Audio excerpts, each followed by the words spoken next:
Why can't you stop looking at pornography? Okay, a little bit heavier subject today. We're going to dive into pornography. I know there's a lot of people that talk about this, and you know it's out there, and it is an unfortunate epidemic that's all over the world. It is global. It's a global problem. So let's start out with 6 reminders of why you shouldn't look at pornography.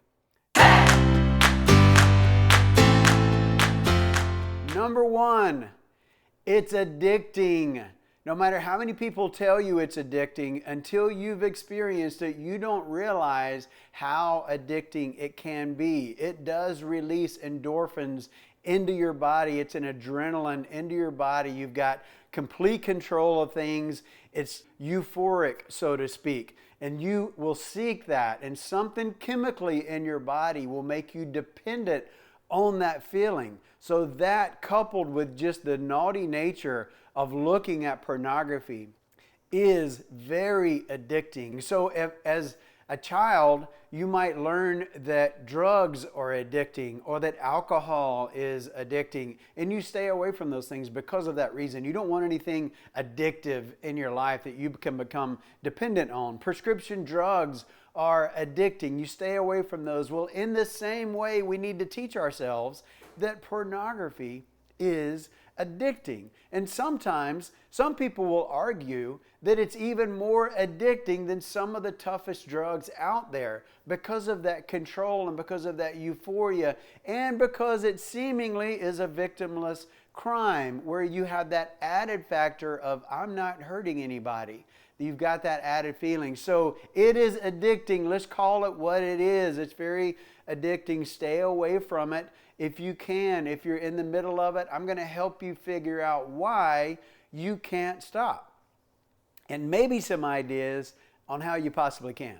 Number 2, and pretty obvious, the whole industry is degrading to men and women. It oversimplifies who we are as a people, as human beings. It just goes down to just raw animal sex and lust, and it minimizes who we are as people. And if you numb yourself down over time looking at pornography and you're into that sex lustful world, and it's just every body is just meant for sex, when you're out in public, it's hard to carry on a conversation with anybody of the opposite sex or same sex, or depending on whatever you're into. If they're attractive, your brain will start going down that road and minimize them down to a sexual object. So it is very degrading in our mindset to dehumanize people and turn them into just sexual animals, and that numbs us, and it can definitely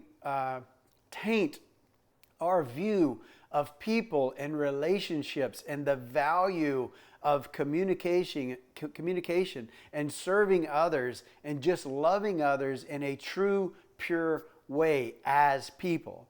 Number 3, these things are pretty obvious, right? Number 3, it can steal from your partner. So if you have a boyfriend, girlfriend, wife, or husband, or significant other, it steals from them. If you're looking at pornography, you're taking something away from them. That is a gift between you two. It is a blessing that you two can share. It was created for the purpose of procreation and enjoyment. It was not created to be evilized and dumbed down and minimized to where there's no meaning behind it. So don't take that away from your partner. Don't steal from them. You are taking a gift away from them that should be shared in that relationship, in that exclusive relationship.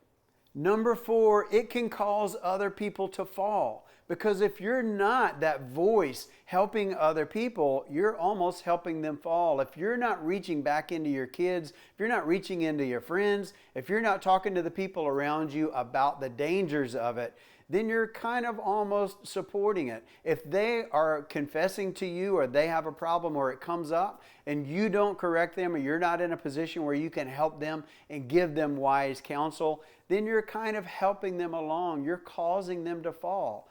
So number 4, yes, it can cause other people to fall. It's not just self-contained within you. It can spread onto other people. Number 5, and I want you to wrap your brain around this one, it supports an evil industry.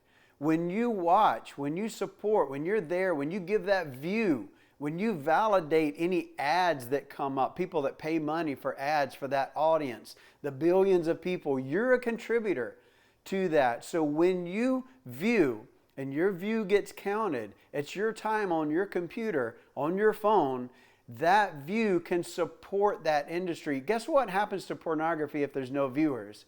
It dies on the vine. But if you're watching, you're one of the supporters. So all of these women, they're in an industry that you know they don't want to be into, but for some reason they're captive and they're in that industry as entertainers. They're not fulfilling their life. They might act like they're fulfilling their dreams.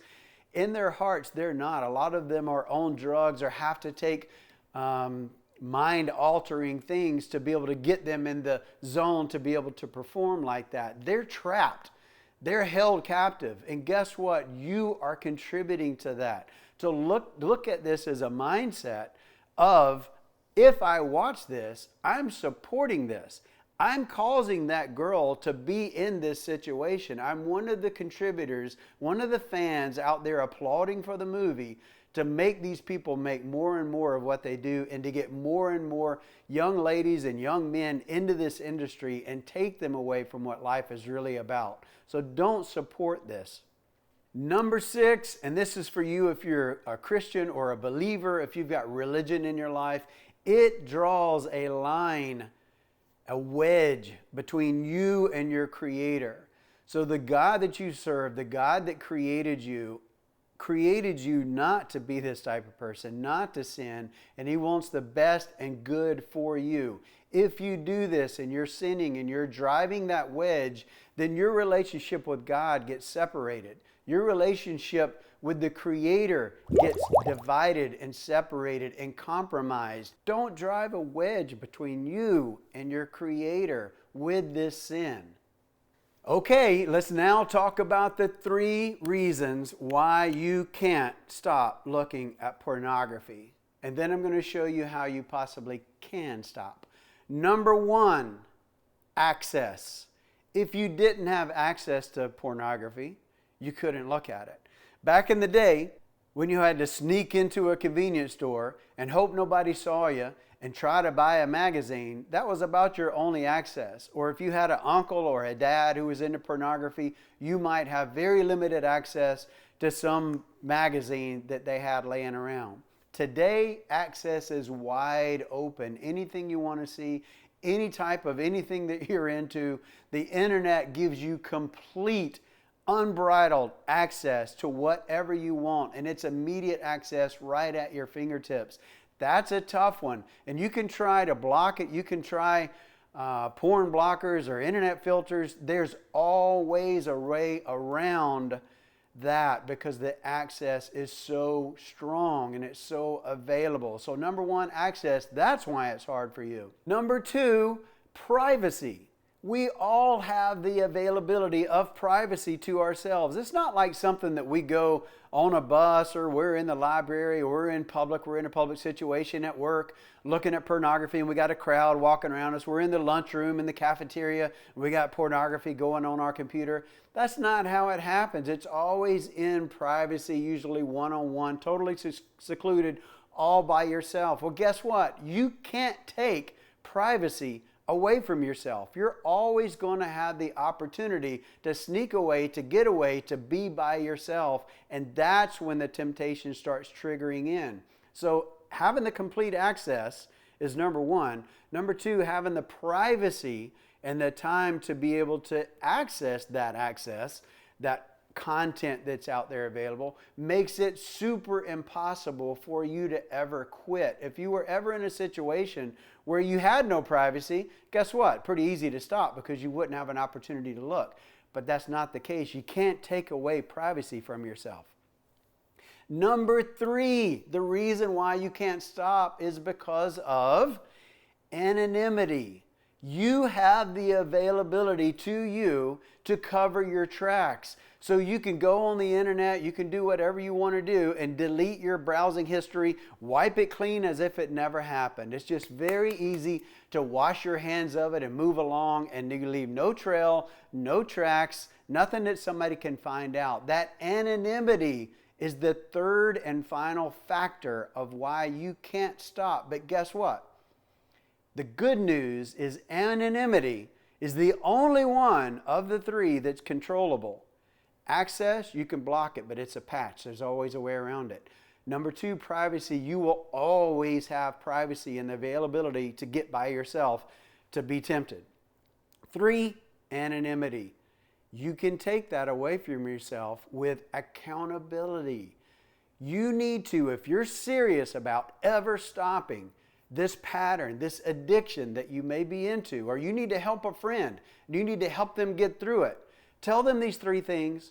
The third one, anonymity, is the only one that's controllable with accountability. You have to be in a vulnerable enough position, a humble enough position to go to a trusted friend and say, I struggle with this. I need help. Put them into your life, whether it's a daily check, an every other day check, or a weekly check, where you have to confess to them. And it's a completely trust-based, honor-based system, but you're totally only hurting yourself and breaking everything if you try to skirt around this. But once you get a trusted accountability partner in your life, it can make all the difference in the world.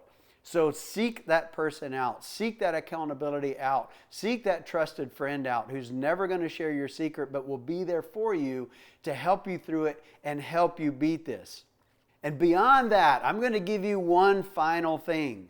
This is huge for anybody addicted to pornography. Your reasons to look at pornography right now are bigger than your reasons not to.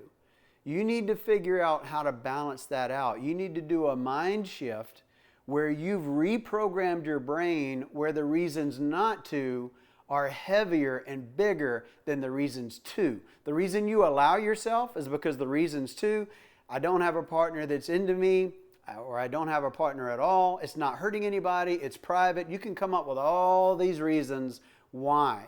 But the reasons not to, you need to create that list and bury yourself in that list and wear those on your heart as reasons not to. You need to have that accountability built into your life.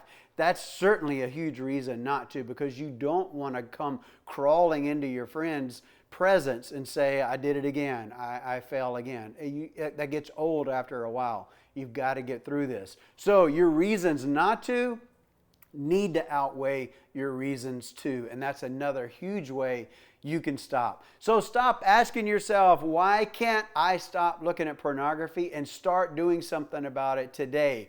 If this has been helpful to you, drop me a comment below, give me a little thumbs up, subscribe to this channel if you like content like this. I'm sorry for such a heavy subject. I hope that you got some information out of this that was helpful to you, and I hope that you're able to break through to the other side and stop this addiction in your life.